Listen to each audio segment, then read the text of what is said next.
احمد گیولیوی 24 ساله با عروس زیبای خود ایسل گیرووی 23 ساله که چهرش پر از سفیدی و چشمانش پوشیده است ازدواج میکند.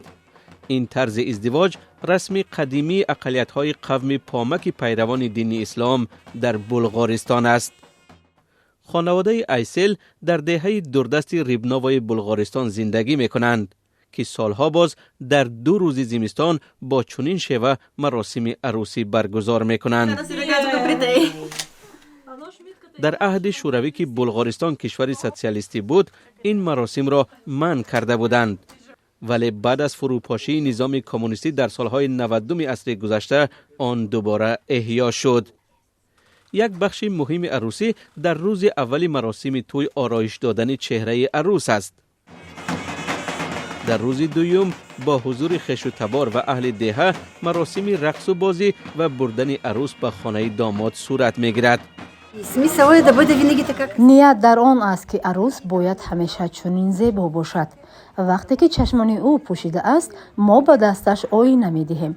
مقصد اساسی حفظ زیبایی او است.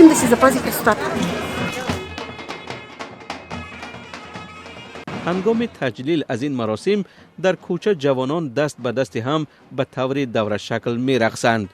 تقریباً 2 ساعت در کار است تا چهره عروس دور از چشم داماد و خویشانش از جانب پیوندان نزدیک عروس آرا داده شود. مراسم عروسی 2 روز است. روز اول برای داماد است که دوستان و خویشانش را دعوت می کند و به آنها طعام می دهد. روز دوم اساسی و بار دیگر به دوستان و خویشان طعام می دهیم و خرسندی می کنیم.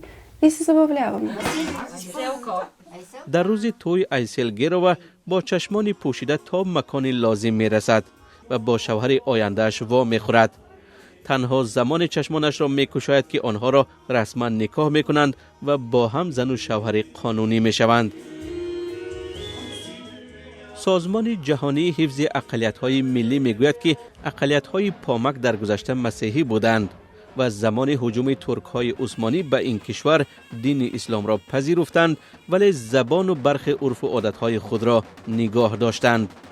تعداد پامک‌ها را از 160 تا 240 هزار نفر می‌دانند که اکثراً در بلندکوه‌های راداب در بلغارستان زندگی می‌کنند.